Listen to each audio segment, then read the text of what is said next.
Hi எல்லோரும் எப்படி இருக்கீங்க? இந்த வீடியோ பார்த்தீங்கன்னா மண்டே அன்னைக்கு எடுத்தது. இங்கே வந்து லாங் வீக்கெண்ட் வந்து விட்டுருந்தாங்க. சாட்டர்டே, சண்டே, மண்டே இந்த 3 நாளும் வந்து லீவு. ஆனால் இந்த 3 நாளும் எங்கேயும் வெளியே போக முடியாதுங்க. அந்த மாதிரி மழை பேஞ்சிட்டே இருந்தது.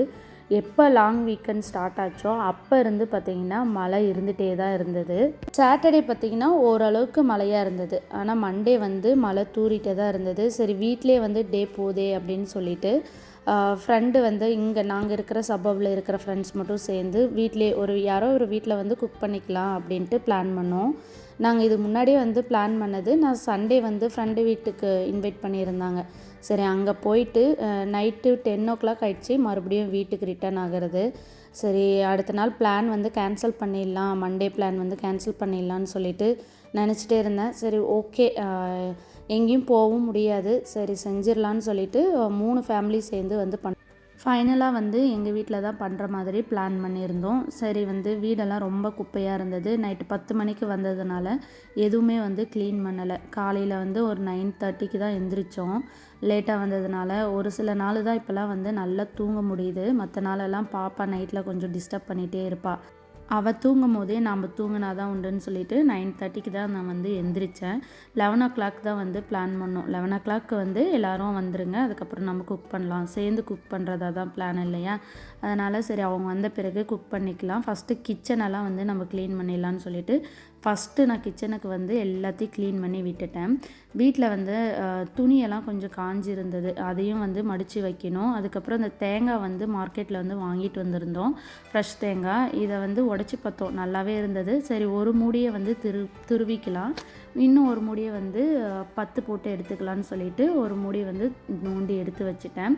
இன்னொரு மூடியை வந்து அந்த கிரேட்டர் வந்து இந்தியாவிலேருந்து நான் வரும்போது வாங்கிட்டு வந்திருந்தேன், தேங்காய் துருவி. இதை வச்சு நல்லா துருவி எடுத்து ஜிப் கவரில் வந்து தனித்தனியாக போட்டு நான் வந்து ஃப்ரீஸ் பண்ணி வச்சுருவேன். நம்ம தேவைப்படும் போது நான் அதை எடுத்து கொஞ்சம் ஹாட் வாட்டரில் போட்டுட்டு அதுக்கப்புறம் குக் பண்ணுறதுக்கு யூஸ் பண்ணுவேன். இந்த திருவுற தேங்காய் பார்த்திங்கன்னா அப்படியே நான் டேரெக்டாகவே வந்து போட்டுருவேன். அவனும் இருக்குது, அவனில் வச்சு லைட்டாக சூடு பண்ணிவிட்டு அதுக்கப்புறம் வந்து நம்ம போடலாம். சூடாக இருக்கிற ஏதாவது குக் பண்ணுறோம் இல்லை அதில் போட்டுட்டோம் அப்படின்னா அந்த சூட்லேயே வந்து இந்த தேங்காய் வந்து கரெக்டாக இருக்கும்.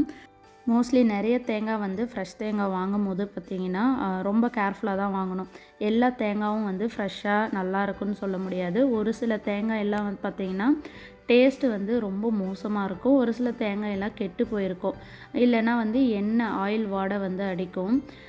இது எனக்கு வந்து தேங்காய் பார்த்து எடுக்க தெரியாது. ஹஸ்பண்ட் தான் வந்து கரெக்டாக பார்த்து எடுப்பார். அப்போ எடுக்கும் போது கூட ஏதாவது ஒரு கொஞ்சம் தேங்காய் வந்து கெட்டு போயிடும். என் ஹஸ்பண்ட் பார்த்திங்கன்னா ஒரு பக்கம் துணியெல்லாம் வந்து இருந்தது, கொஞ்சம் துணி மடித்து வச்சுட்டு வந்தேன், கொஞ்சம் வந்து மடிக்கல. சரி அவங்க வந்து அதெல்லாம் மடித்து ஒரு பக்கம் எடுத்து வச்சுட்டு இருந்தாங்க. வீடும் வந்து பாதி வீடு வந்து வேக்யூம் போட்டு விட்டுருந்தேன், அதுக்கப்புறமா வந்து அவங்க வேக்யூம் போட்டுட்டு இருந்தாங்க. கிச்சனும் க்ளீன் பண்ணியாச்சு. எனக்கு வீட்டுக்கு தேவையான வேலையும் கொஞ்சம் கொஞ்சம் எல்லாம் முடிச்சிட்டேன். அதுக்கப்புறம் குக்கிங் டைம் மட்டும்தான். சரி அவங்களும் வந்து வந்துருவாங்க, நான் எல்லா வேலையும் முடிச்சுட்டு எடுத்து வச்சுட்டேன். நாங்கள் பார்த்திங்கன்னா சிக்கன் வந்து வாங்கிக்கிறதா பிளானு. நான் வந்து 1.5 kg சிக்கன் வாங்கிக்கிறேன். இன்னொரு ஃபேமிலி பார்த்திங்கன்னா அவங்களும் வந்து 1 kg வந்து மட்டன் வாங்கிட்டு வர சொல்லியிருந்தேன், ஆனால் அவங்க வந்து 1.5 kg மட்டனே வந்து வாங்கிட்டு வந்துட்டாங்க. இன்னொரு ஃபேமிலி வந்து ஃப்ரான் வந்து வாங்கிட்டு வர சொல்லியிருந்தோம். இது மட்டும்தான் மெனு. சிக்கன் வச்சு சிக்கன் ஃப்ரையும், மட்டனை வச்சு பிரியாணி, அதுக்கப்புறம் ஃப்ரான் 65 மாதிரி போட்டுக்கலான்னு சொல்லிட்டு இதெல்லாம் வந்து ரெடி பண்ணிட்டு இருந்தோம். சரி அதுக்கு வந்து இஞ்சி பூண்டு பேஸ்ட்டு தான் வந்து முக்கியமாக தேவை. சரி அதை வந்து நம்ம ஃபஸ்ட்டு அரைச்சி வச்சிட்டோம் அப்படின்னா சமைக்கிறது பார்த்திங்கன்னா ரொம்ப ஈஸியாக போய்டும்னு சொல்லிட்டு அவங்க வந்து ஃப்ரெண்டு வந்து இஞ்சியெல்லாம் வந்து தோலெல்லாம் எடுத்து கட் பண்ணி வச்சுட்டாங்க. பூண்டு மட்டும்தான் இருந்தது. சரி அதை மட்டும் நான் உரித்து வச்சுட்டு இருந்தேன். எல்லாம் வந்து சேர்ந்து செய்யும் போது கொஞ்சம் ஜாலியாகவும் இருந்தது. ஆனால் எனக்கு முன்னாடி வந்து கொஞ்சம் தூங்கலை, அந்த ஒரு டயர்ட்னஸும் வந்து இருந்தது. எப்படி சொல்கிறது, என்ஜாய் பண்ணணும் ஆனால் என்ஜாய் பண்ண முடியல, அந்த மாதிரி தான் இருந்தது கொஞ்சம். எனக்கு வந்து தூங்கலை அப்படின்னாலே அடுத்த நாள் பார்த்திங்கன்னா ஒரு மாதிரி தலைவலி, அப்பப்போ வந்து மயக்கமாக இருக்கிற மாதிரியே வந்து இருக்கும். நல்லா தூங்கி எந்திரிச்சா தான் வந்து ஃப்ரெஷ்ஷாக இருக்கும். எனக்கு லேட்டாக தூங்கக்கூடாது. எவ்வளோ தான் வந்து 8 ஹவர்ஸ் தூங்கினாலும் லேட்டாக வந்து தூங்கக்கூடாது. ரொம்ப ஏர்லியாக ஒரு 9:00 ஒரு இல்லை ஒரு 10:00 தூங்கி காலையில் வந்து ஒரு 6:00 எந்திரிச்சோம் அப்படின்னாவே வந்து எனக்கு கொஞ்சம் நார்மலாக இருக்கும். லேட்டாக தூங்கி லேட்டாக எந்திரிச்சாலுமே வந்து எனக்கு வந்து உடம்பு சரியில்லாமல் ஆகிடும். நான் இந்த மாதிரி டைமில் என்ன பண்ணுவேன்னா 2 பெனடால் வந்து நான் எடுத்து போட்டுப்பேன். அதை போட்ட பிறகு கொஞ்சம் நான் வந்து நார்மல் ஆகிடுவேன், நல்லாயிருக்கும்னு சொல்லிட்டு நான் முன்னாடியே வந்து பெனடால் வந்து போட்டுப்பேன். நான் பெனடால் போடலை அப்படின்னா அந்த டே ஃபுல்லாகவே வந்து எனக்கு அந்த வலியோடையே வந்து இருக்கும். தலைவலிக்கிற மாதிரியும் அதிகமாகிடும். அதுக்கப்புறம் கொஞ்சம் நேரத்துலேயே வந்து கழுத்து வலி, பெயின் இதெல்லாம் வந்து வர ஆரம்பிச்சிடும். சைனஸ் ப்ராப்ளம்னு நினைக்கிறேன். இன்னும் இது என்னன்னு எனக்கு தெரியல. சரி, நான் மாத்திரையெல்லாம் போட்டுட்டு அதுக்கப்புறம் ஆனியன் வந்து கட் பண்ண ஆரம்பிச்சிட்டேன். பிரியாணி வந்து ஃபஸ்ட்டு தம் போட்டு வச்சிடலாம். ஒரு பக்கம் வந்து ஃப்ரெண்டு சிக்கன் ஃப்ரை வந்து செஞ்சுட்டு இருந்தாங்க. ஜனனி பார்த்திங்கன்னா ஃப்ரானெல்லாம் வந்து க்ளீன் பண்ணிகிட்டு இருந்தா. ஆளுக்கு ஒரு பக்கம் வந்து ஒவ்வொரு வேலையாக வந்து நாங்கள் செஞ்சுட்டு இருந்தோம். அப்படியே பேசிகிட்டே பண்ணும்போது நல்லா ஜாலியாக இருந்தது. வெளியே போய் சுற்றணுன்ற அவசியமே இல்லைங்க. இந்த மாதிரி ஃப்ரெண்ட்ஸ் எல்லாம் வந்து ஒன்றா சேர்ந்து ஒரே வீட்டுக்குள்ளே இருந்து பேசிகிட்டே வந்து குக் பண்ணுறது, சாட் பண்ணிகிட்டே இருந்தோம் அப்படின்னா வந்து மனசு ரிலாக்ஸிங்காக இருக்கும். பிரியாணிக்கும் ஒரு பக்கம் வெங்காயமெல்லாம் நான் கட் பண்ணி எடுத்து வச்சுட்டேன். அதுக்கப்புறம் சிக்கன் ஃப்ரைக்காகவும் சின்னதாக வந்து வெங்காயத்தை கட் பண்ணிட்டேன். என் ஹஸ்பண்டும் அப்படியே ஒரு பக்கம் என்ன பண்ணார்னா டிஷ்வாஷரில் நைட்டு போட்டது ஃபுல்லாக எடுத்து வச்சுட்டு மீதி ரிமைனிங் இருக்கிறதெல்லாம் வந்து லோட் பண்ணி விட்டுறலாம், ஏன்னா குக் பண்ணும்போது நிறைய வந்துடும் சொல்லிட்டு அவர் அந்த வேலையை வந்து பார்த்துட்டு இருந்தார். நான் எப்போவுமே வந்து டிஷ்வாஷர் வந்து குக் பண்ணுறேன், நான் அது போடாமலே இருக்கேன் அப்படின்னா அவர் போட்டுருவார். இந்த மாதிரி விஷயத்துலலாம் அவர் ரொம்பவே ஹெல்ப் பண்ணிடுவார். சரி, நான் பிரியாணிக்கு வந்து எல்லா ஸ்பைசஸும் எடுத்து வச்சுட்டு எண்ணெய் விட்டுட்டு ஸ்பைசஸ் போட்டு சீக்கிரமாக முடிஞ்சு போச்சுங்க பிரியாணி செய்கிறதெல்லாம். என்ன ஸ்டார்ட் பண்ணது தான் வந்து லேட் ஆயிடுச்சு. அதுக்கப்புறம் குக் பண்ணி முடிக்கிறதெல்லாம் வந்து சீக்கிரமாக வந்து முடிஞ்சிருச்சு.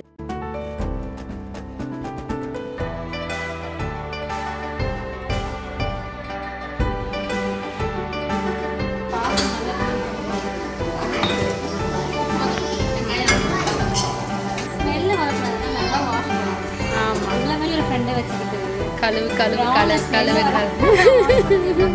நான் பார் வாய்ஸ் கொடுக்குறத. நான் வந்து ஜனனியை ஃப்ரோசன் ஃப்ரான் வந்து வாங்கிட்டு வான்னு சொல்லியிருந்தேன். ஆனால் அவள் வந்து ஃப்ரெஷ் ஃப்ரான் வந்து வாங்கிட்டு வந்துட்டா. நான் ஏன் இதை நீ வாங்கிட்டு வந்தேன்னு சொல்லி கேட்டுகிட்டே இருந்தேன். அப்படின்னா நீயே அதை கழுவி க்ளீன் பண்ணி எடு அப்படின்னு சொல்லியிருந்தேன். அது சொல்லிகிட்டே வந்து கடுப்பாகி தான் வந்து அதை க்ளீன் பண்ணிட்டு இருந்தா. ஏன்னா அது எனக்கு வந்து ஃப்ரோசன் ஃப்ரான் எடுத்தோம் அப்படின்னா ஸ்மெல் சீக்கிரம் அவ்வளோ வராது அதிகமாக. அதாவது ஃப்ரான் பிடிக்காதவங்க கூட வந்து சாப்பிட்ருவாங்க. இதாக இருந்தால் ஒரு 2 டைம் 3 டைம் வந்து மஞ்சத்தூள் போட்டு நல்லா கழுவி எடுக்கணும். அதில் பிளாக் கலரில் வந்து ஒரு நரம்பு மாதிரி இருக்கும், அதையும் எல்லாம் எடுத்து போட்டு க்ளீன் பண்ணணும். அதே ஃப்ரோசன் ஃப்ரானில் எல்லாமே க்ளீன் பண்ணி வச்சுருப்பாங்க.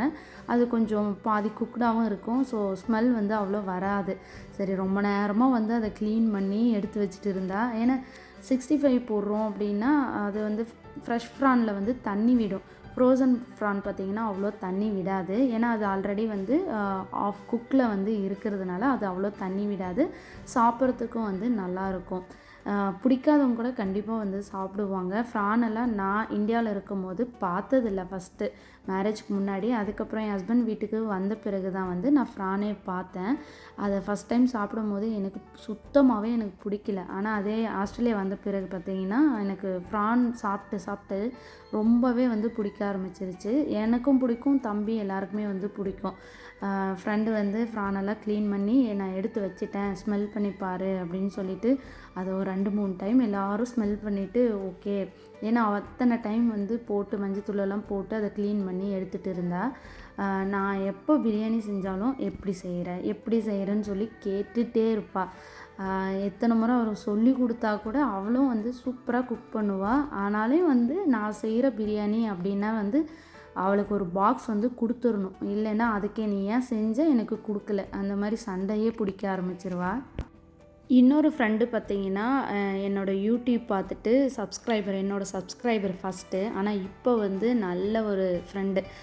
ஒரு சிஸ்டர் பாண்டிங் அளவுக்கு வந்து ஃப்ரெண்டு. இங்கே வந்து என்னோடய வீட்டு பக்கமே தான் இருக்காங்க. ரொம்ப தூரமாக இல்ல. ஏதாவது வேணும் அப்படின்னா, எமர்ஜென்சின்னா அவங்க உடனே வந்துருவாங்க. அவங்களுக்கு ஒன்றுன்னா நாங்கள் போயிடுவோம். அந்த மாதிரி கொஞ்சம் க்ளோஸராகவே இருக்கோன்னு பார்த்துக்கோங்க. அவங்க தான் பார்த்திங்கன்னா சிக்கன் ஃப்ரை வந்து ஒரு பக்கம் செஞ்சுட்டே இருந்தாங்க. நானும் வந்து பிரியாணி செஞ்சு முடிச்சுட்டேன். அதை வந்து தம் போட்டுடலான்னு சொல்லிவிட்டு அவனில் வந்து வச்சுட்டேன்.